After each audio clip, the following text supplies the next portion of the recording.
हमने राष्ट्रवाद के उदय के दो कारणों की चर्चा पूर्व में की थी। एक आर्थिक कारण, दूसरा सामाजिक कारक जो है उसकी चर्चा हमने की थी। बाकी जो बचे हुए कारक है उसकी चर्चा मैं अभी कर रहा हूं। तो जो बचे हुए कारक है उसमें पहला जो है वो है राजनीतिक कारण। अब भारत में राष्ट्रवाद यानी कि भारत के विभिन्न भाग में या विभिन्न क्षेत्र में रहने वाले जो लोग हैं उनके भीतर एकता की भावना को जन्म देने वाले कारक, जिसने भारत में राष्ट्रीय आंदोलन को आगे चलकर जन्म दिया। तो ये जो एकता की भावना को जन्म देने वाले जो कारक है उसमें एक राजनीतिक कारक है। अब राजनीतिक कारक ने कैसे एकता की भावना को जन्म दिया, तो हम जानते हैं कि भारत में ब्रिटिशर्स के आगमन से पहले भारत अनेक राज्यों, छोटे छोटे राज्यों में बटे हुए थे, जैसे बंगाल, पंजाब और मैसूर, अलग अलग राज्यों के शासक थे। और वो शासक एकजुट होकर विदेशियों का मुकाबला करने के बजाय आपस में ही लड़ा करते थे। तो इस तरह भारत में राजनीतिक एकता की कमी थी। अंग्रेजों ने क्या किया, अंग्रेजों ने भारत में उत्तर में हिमालय से लेकर दक्षिण में कन्याकुमारी और पूरब में आप देखेंगे तो बंगाल, वर्तमान बांग्लादेश जो है वहां से लेकर के और पाकिस्तान यानी खैबर दर्रा तक, पूरब में खैबर दर्रा, पश्चिम में खैबर दर्रा तक, यानी उत्तर में हिमालय से लेकर दक्षिण में कन्याकुमारी, पूरब में बांग्लादेश से लेकर पश्चिम में पाकिस्तान, खैबर दर्रा तक के पूरे भूभाग को अंग्रेजों ने एक किया,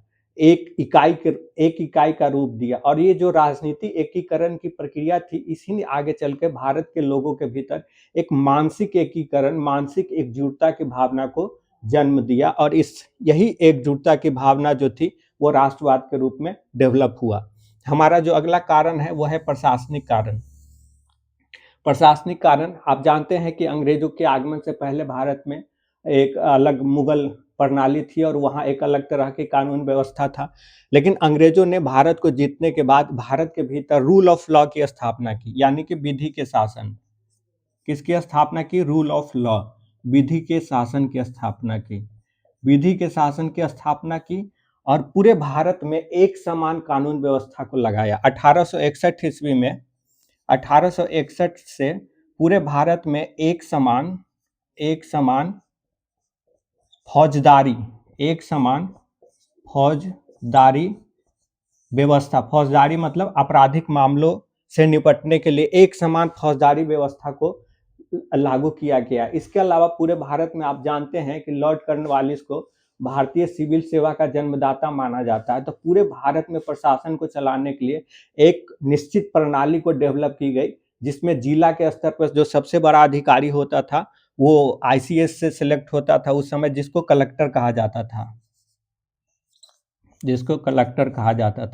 कलेक्टर कहा जाता था। और ये पूरे भारत में हर डिस्ट्रिक्ट वाइज एक कलेक्टर हुआ करता। इसी तरह थाना प्रणाली को जन्म दिया गया। तो पूरे भारत में एक समान प्रशासनिक व्यवस्था को जन्म दिया।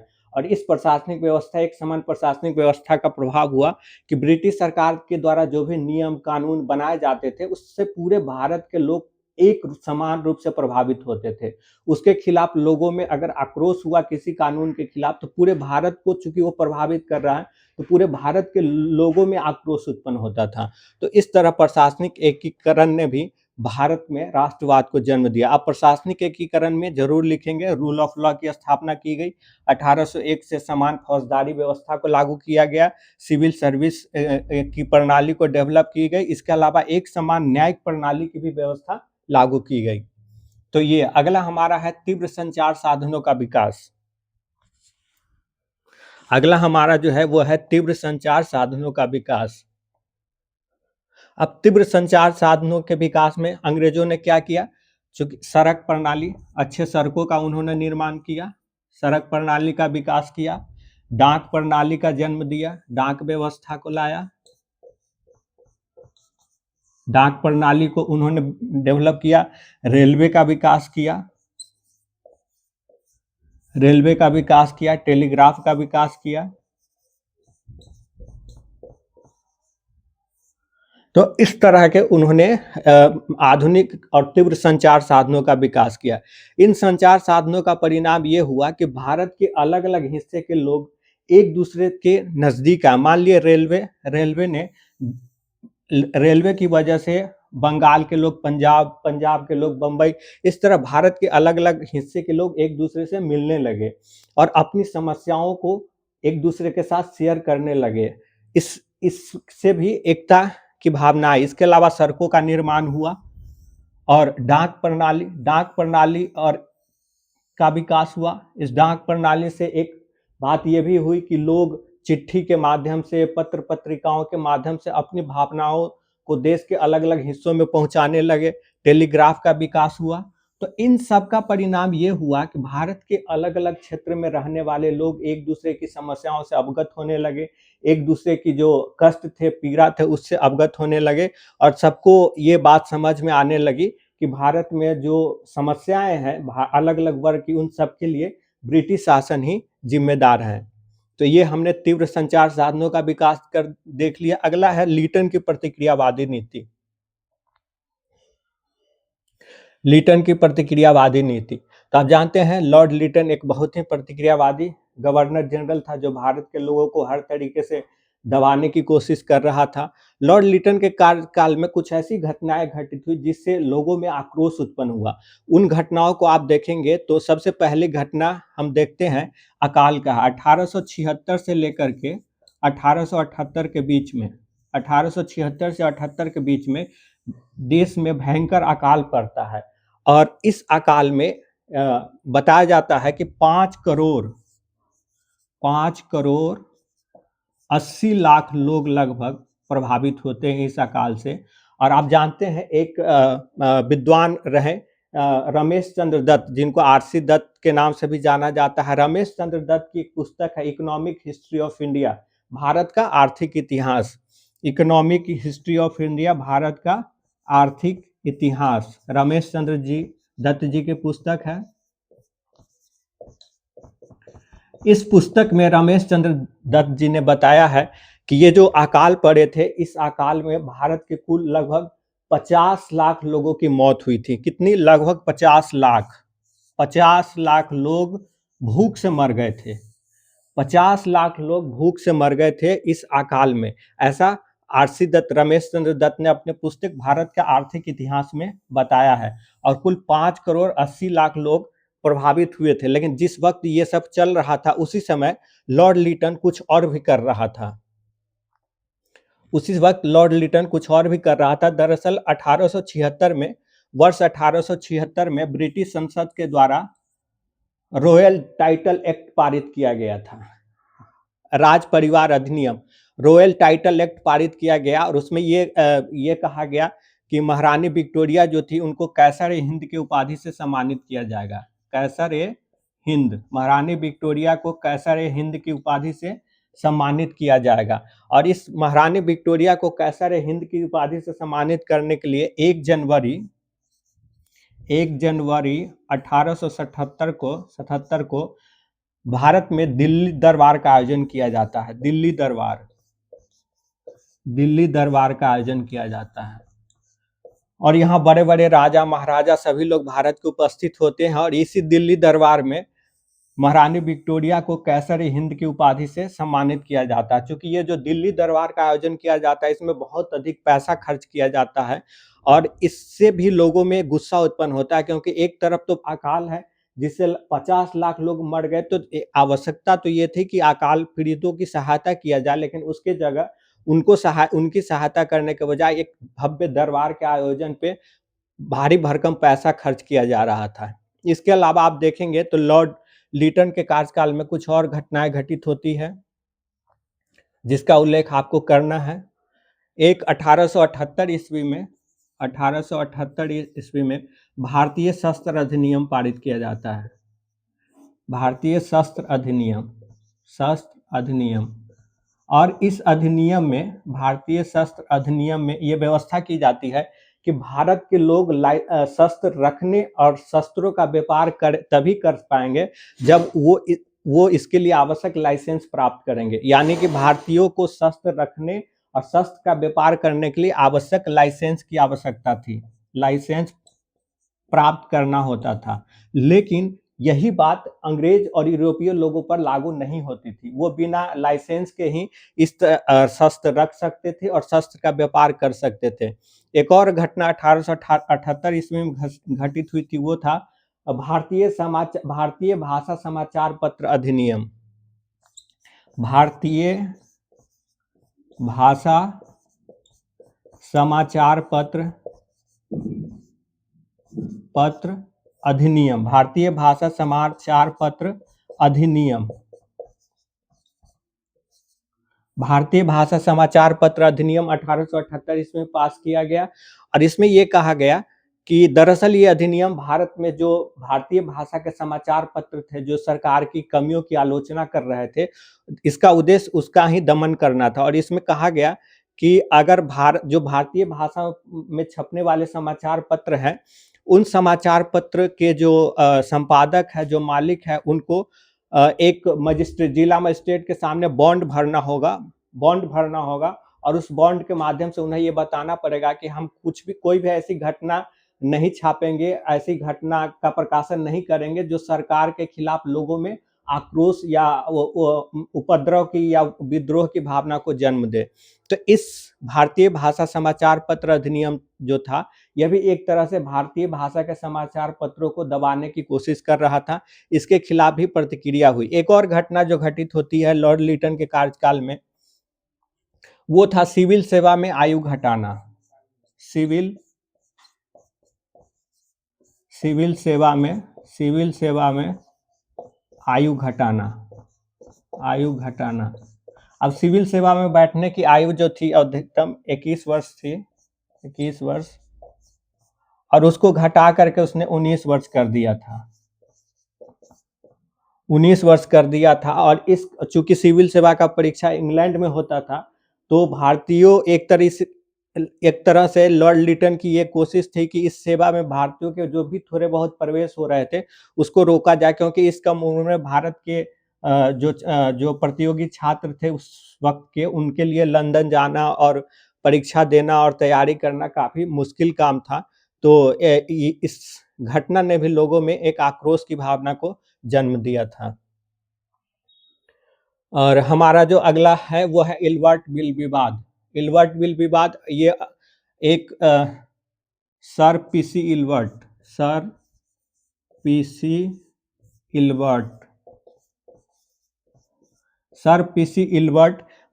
भारतीय वायसराय जो थे उसके वायसराय के परिषद के विधि सदस्य थे। भारतीय वायसराय के परिषद के ये विधि सदस्य थे और इन्हीं की अध्यक्षता में एक बिल लाया गया था 1883 ईस्वी में। 1883 में, और इस समय भारत में वायसराय थे लॉर्ड रिपन। 1883 ईस्वी में एक बिल लाया गया था जिसको इल्बर्ट बिल कहा जाता है, इल्बर्ट बिल। और इस बिल में यह प्रावधान था कि जो भारतीय जज हैं वो भी यूरोपीय लोगों के ऊपर जो मुकदमे चल रहे हैं उनकी सुनवाई कर सकेंगे। इससे पहले भारतीय जज यूरोपीय या ब्रिटिश लोगों के ऊपर जो मुकदमे होते थे उनकी सुनवाई करने का अधिकार उनके पास नहीं था। लेकिन इस इल्बर्ट बिल के माध्यम से यह प्रावधान किया गया कि भारतीय जो जज है वो भी ब्रिटिश या यूरोपीय लोगों के ऊपर चलने वाले मुकदमों की सुनवाई कर पाएंगे। तो ये बिल जब आया तब इसका ब्रिटिश के लोगों ने काफी विरोध किया और इसका परिणाम हुआ कि इस बिल में इस तरह के संशोधन करने पड़े जिसका तात्पर्य यह था कि लगभग इस बिल को खत्म कर देना, मार देना। तो ये भी एक नस्लवादी स्टेप था और इसने भी भारत के लोगों के भीतर ये दिखाया कि कैसे उनके साथ भेदभाव की प्रक्रिया हो रही है नस्ल के बेस पे, कि भारत के लोग यूरोपीय लोगों के ऊपर मुकदमे की सुनवाई नहीं कर सकते हैं, लेकिन यूरोपीय जो जज थे वो भारत के ऊपर मुकदमे की सुनवाई कर सकते हैं। तो यह भी एक कारण बना था, इल्बर्ट बिल विवाद। अगला है प्रेस एवं साहित्य की भूमिका। प्रेस एवं साहित्य की भूमिका किसी भी आंदोलन में, किसी भी क्रांति में कितनी, या किसी भी विद्रोह में कितनी महत्वपूर्ण होती है, इसको आप नेपोलियन के स्टेटमेंट से समझ सकते हैं। आप जानते हैं नेपोलियन फ्रांस का था। 1789 में फ्रांस की क्रांति हुई थी और इसी क्रांति के गर्भ से नेपोलियन निकला था। तो नेपोलियन कहा करता था कि चूंकि ये क्रांति हुई थी लुई 16वां के शासनकाल में।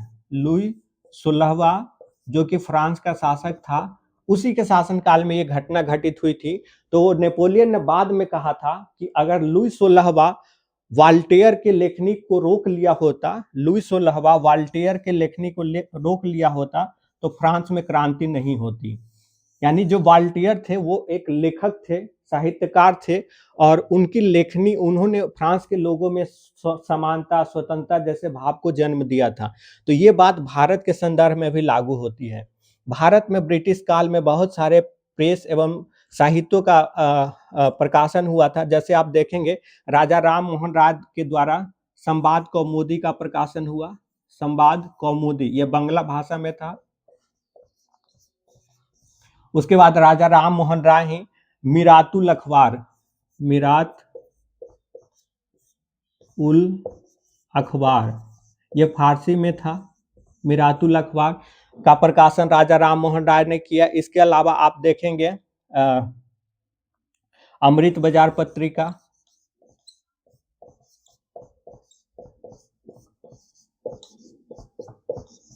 मोतीलाल घोष के द्वारा निकाला गया था। इसके अलावा बॉम्बे क्रॉनिकल,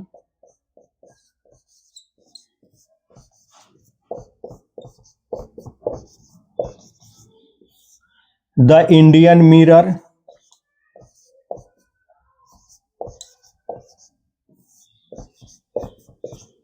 इस तरह के बहुत सारे समाचार पत्र निकाले गए थे। और इन समाचार पत्रों के में ब्रिटिश सरकार की कमियों की आलोचना होती थी। इन समाचार पत्रों के माध्यम से भारत के आम लोगों को बताया जाता था कि कैसे ब्रिटिश सरकार की जो गलत आर्थिक नीति है वो भारत के लोगों में गरीबी, भूखमरी की प्रवृत्ति को जन्म दे रहा है। इसके अलावा ये पत्रिका, समाचार पत्र जो थे वो लोगों को समानता, स्वतंत्रता, राष्ट्रवाद जैसे जो विचार थे उससे भी प्रभावित कर रहे थे, उनको शिक्षित कर रहे थे। तो ये प्रेस की भूमिका भी काफी महत्वपूर्ण थी। इसके अलावा है साहित्य की भूमिका। इस समय के कुछ प्रमुख साहित्यकार थे जिनकी रचनाएं राष्ट्रवाद को जगाने में महत्वपूर्ण भूमिका निभाया था, जैसे रविन्द्रनाथ टैगोर, बंकिम चंद्र चटर्जी, भारतेंदु हरिश्चंद्र। इस तरह के जो साहित्यकार थे, भारतेंदु हरिश्चंद्र जी की एक महत्वपूर्ण रचना है भारत दुर्दशा। भारत दुर्दशा, भारत दुर्दशा, ये भारतेंदु हरिश्चंद्र जी की रचना है। और इस भारत दुर्दशा में वो उन्होंने ये बताया है कि कैसे भारत की जो दुर्व्यवस्था है, भारत में जो तमाम तरह की आर्थिक और सामाजिक समस्याएं हैं उसका कारण ब्रिटिश शासन है। तो इस तरह हम देखते हैं प्रेस और साहित्य ने न सिर्फ भारत के लोगों को भारत की समस्याओं से अवगत कराया, बल्कि भारत के लोगों में स्वतंत्रता, समानता, राष्ट्रवाद की भावना को भी जगाया था। हमारा अगला है कारण है प्रांतीय संस्थाओं का जन्म। हम जानते हैं कि 1885 में भारतीय राष्ट्रीय कांग्रेस की स्थापना से बहुत पहले भारत के अलग अलग हिस्सों में क्षेत्रीय स्तर पर कुछ संगठनों की स्थापना हुई थी। जैसे आप देखेंगे पूना सार्वजनिक सभा, पूना सार्वजनिक सभा जो पूना में स्थापित हुई थी, इसकी पूना सार्वजनिक सभा की स्थापना 1870 में जस्टिस रानाडे ने किया था। जस्टिस रानाडे, जस्टिस रानाडे ने किया था। इसी तरह आप देखेंगे 1876 में सुरेंद्र नाथ बनर्जी और आनंद मोहन बोस ने इंडियन एसोसिएशन की स्थापना की। इंडियन एसोसिएशन की स्थापना की सुरेंद्र नाथ बनर्जी और आनंद मोहन बोस ने। इसी तरह और भी आप देखेंगे 1884 में मद्रास महाजन सभा, मद्रास महाजन सभा की स्थापना हुई थी। इसकी स्थापना एम.बी. राघवाचारी और उसके जी सुब्रमण्यम अय्यर, इन लोगों ने मिलकर की थी मद्रास महाजन सभा की। उसके बाद अब 1885 में देखेंगे Bombay presidency association, Bombay presidency association, Bombay presidency association की स्थापना हुई थी। और इसकी स्थापना फिरोज शाह मेहता, केटी तलंग और बदरुद्दीन तैयब जी, इन लोगों ने मिल करके किया था। तो इस तरह के अनेक क्षेत्रीय संगठनों की स्थापना हुई थी और इन संगठन के लोग भी भारत के लोगों में स्वतंत्रता, राष्ट्रवाद, देश प्रेम जैसे भाव को जगा रहे थे। न सिर्फ जगा रहे थे बल्कि वो भारत की जो ब्रिटिश सरकार थी उसको भी भारतीयों की समस्याओं से अवगत करा रहे थे। इसके अलावा एक और संगठन महत्वपूर्ण है जो 1866 में बना था, वो था east India association. East India association की स्थापना दादा भाई नौरोजी ने लंदन में की थी। दादा भाई नौरोजी ने की थी लंदन में, लेकिन इसकी शाखाएं भारत के अलग अलग हिस्सों में स्थापित की गई थी। तो इस तरह के बहुत सारे संगठन और संस्थाएं थी जिसने भारत में राष्ट्रवाद को जगाने में अपनी भूमिका निभाई थी। हमारा जो अगला कारण है वो है अंतर्राष्ट्रीय घटनाओं का प्रभाव। अंतर्राष्ट्रीय घटनाओं का भारत का जो राष्ट्रीय आंदोलन था उसको विदेश की बहुत सारी घटनाओं ने प्रभावित किया, जिसमें आप देखेंगे फ्रांस की अमेरिका की क्रांति जो कि 1776 में हुई थी, फ्रांस की क्रांति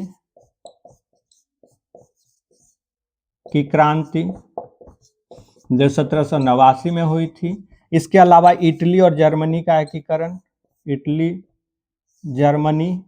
एकीकरण, इस तरह की जो घटनाएं थी, इन घटनाओं ने, आप जानते हैं कि ये फ्रांस की जो क्रांति थी यहीं से समानता, स्वतंत्रता और बंधुत्व का नारा का विचार निकल के आया था।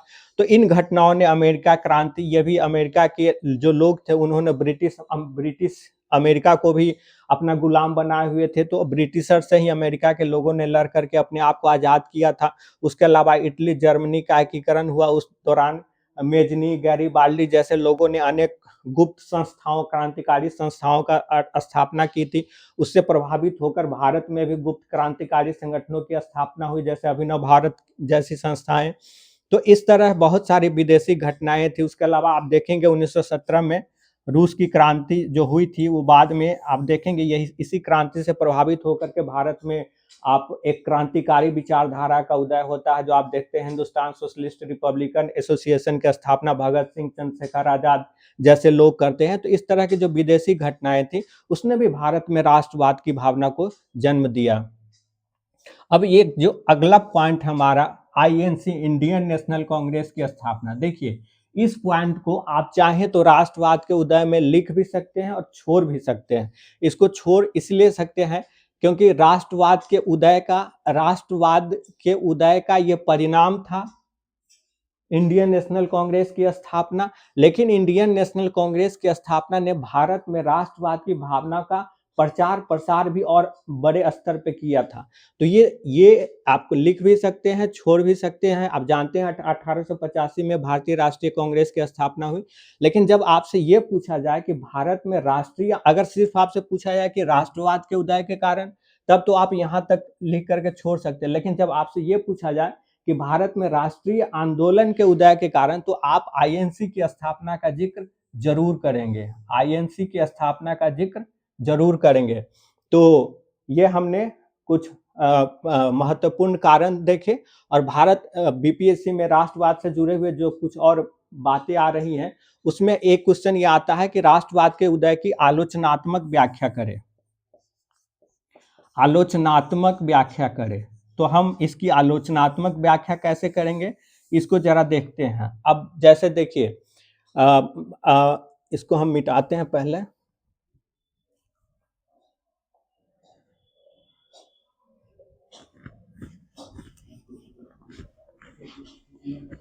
कुछ हमको आलोचना के पॉइंट भी देने होंगे, जो कारण हमने दिए हैं वहीं से निकाल करके।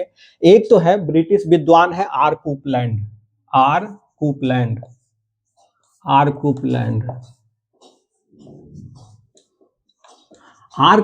ने कहा कि Indian nationalism is the child of British Raj, यानी कि भारतीय राष्ट्रवाद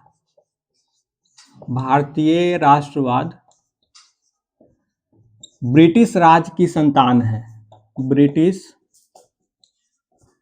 राज की संतान है।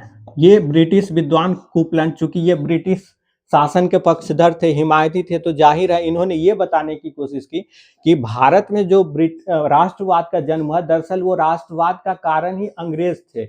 ये बात सही, लेकिन इस बात से पूरी तरह सहमत नहीं हुआ जा सकता। ये बात सही है कि भारत में राष्ट्रवाद के जन्म का कारण ब्रिटिश शासन था, लेकिन ऐसा नहीं था कि ब्रिटिश शासन की स्थापना इसीलिए हुई कि भारत के लोगों को राष्ट्रवादी बनाया जाए। दरअसल वो तो भारत में अपनी जो भी व्यवस्था, उन्होंने चाहे अंग्रेजी शिक्षा लाया, तो अंग्रेजी शिक्षा का उद्देश्य क्या था, उनको सस्ते कलर की ज़रूरत थी, लेकिन उसने अप्रत्यक्ष रूप से आप कह सकते हैं उप उत्पाद के रूप में एक ऐसे वर्ग को जन्म दिया जो समानता स्वतंत्रता के विचारों से अवगत हो गए। उसी तरह आप देखेंगे कि वो जो संचार साधनों का विकास, तो संचार साधनों का विकास भी ब्रिटिश शासन ने अपने आर्थिक हितों के लिए किया था या भारत में अपने राजनीतिक पकड़ को मजबूत बनाए रखने के लिए किया था। लेकिन उसका एक अप्रत्यक्ष परिणाम था कि वो भारत के लोगों को एकजुट करने का काम किया। इसके अलावा आप ये देखेंगे कि कहा जाता है कि कुछ जो ब्रिटिश समर्थक विद्वान हैं वो कहते हैं कि अगर भारत में ब्रिटिश शासन की स्थापना न होती तो भारत में राष्ट्रवाद का जन्म नहीं होता। ये बात सच नहीं है। इतिहासकार बताते हैं कि जिस तरह पूंजीवाद की व्यवस्था ने यूरोप के तमाम ऐसे देशों में भी राष्ट्रवाद का जन्म दिया जो देश किसी दूसरे औपनिवेशिक सत्ता का गुलाम नहीं था।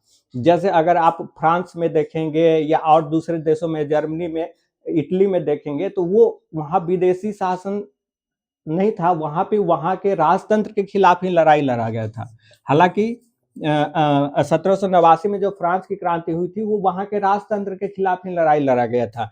ये बात और हालांकि इटली और जर्मनी जैसे जो देश थे जिसका एकीकरण हुआ वहाँ पे जरूर ऑस्ट्रिया एक देश है, उसका प्रभाव था, लेकिन देश बहुत सारे ऐसे देश थे जहाँ राष्ट्रवाद का जन्म हुआ। वो देश किसी विदेशी शासन का गुलाम नहीं था, वो वहाँ राजतंत्र था। उस राजतंत्र की व्यवस्था के खिलाफ लड़ करके वहाँ के लोगों ने वहाँ राष्ट्रवाद, स्वतंत्रता, समानता जैसे विचारों को अपनाया था। तो ऐसा भारत के इतिहासकार को कहना है कि भारत में ब्रिटिश शासन के आने के दौरान एक पूंजीवादी व्यवस्था का धीरे धीरे विकास हो रहा था मुगल काल में, और अगर ब्रिटिशर्स नहीं भी आते तब भी ये जो पूंजीवादी व्यवस्था थी, जो पूंजीवाद का उभार हो रहा था, वो आगे चल के भारत में राष्ट्रवाद को जन्म देता। और इसका यह भी परिणाम है कि दुनिया में कई ऐसे देश है जहां ब्रिटिश शासन या कोई कॉलोनियल रूल स्थापित नहीं हुए, लेकिन इसके बावजूद वहां पे लोगों ने स्वतंत्रता, समानता और स्वशासन की लड़ाई लड़ी और राष्ट्रवाद का जन्म हुआ। इसके अलावा आप देखेंगे एक और कारण है, वो जब ब्रिटिशर्स ने भारत में औपनिवेशिक शासन को सही ठहराने के लिए ये कहना शुरू किया कि भारत के लोग असभ्य हैं, उनको शासन करने की कोई समझ नहीं है, उनको जीने नहीं आता है, तब इस स्थिति में इसका जवाब देने के लिए भारत के बहुत सारे विद्वानों ने भारत के अतीत का उदाहरण देना शुरू किया, जैसे अशोक, अकबर, चंद्रगुप्त मौर्य, उस समय का उदाहरण दिया, और ये जस्टिफाई करने के लिए कि नहीं जो आप कह रहे हैं वो गलत है। लेकिन कुछ विद्वान इसमें ये थे कि ये पूरी तरह प्राचीन भारत की जो व्यवस्था थी उसके मुरीद और प्रशंसक बन गए, और वो इतने ज्यादा मुरीद प्रशंसक बन गए कि हर चीज को वो प्राचीन भारत में ढूंढने लगे, अपनी हर उपलब्धियों को। क्योंकि प्राचीन भारत में मुस्लिम नहीं थे, मुस्लिम तो मध्यकाल में आए थे। ऐसी स्थिति में मुसलमानों ने अपने अतीत को अरब और तुर्क में ढूंढना शुरू किया। तो इस तरह से ये जो अतीत में जाने की जो एक परंपरा थी, इसने भारत में एक तरह से अप्रत्यक्ष रूप से सांप्रदायिक भाव को भी जन्म दिया, सांप्रदायिकता की भावना को भी जन्म दिया, सांप्रदायिकता की भावना को जन्म दिया। और यह इसी का आगे चल के ब्रिटिश शासन के द्वारा फायदा उठाया जाता है और भारत के लोगों को हिंदू और मुस्लिम के नाम पे तोड़ने की साजिश की जाती है। तो इस तरह आप भारत में राष्ट्रवाद जो है उसकी आलोचना के कई बिंदु निकाल सकते हैं, और हमने ये देखा, ये रहा भारत में राष्ट्रवाद के उदय कारण, और इसके प्रभाव जो हैं वो प्रभाव में राष्ट्रीय आंदोलन का जन्म होता है, और वो एक अगला डायमेंशन है जिसकी हम आगे चर्चा करेंगे।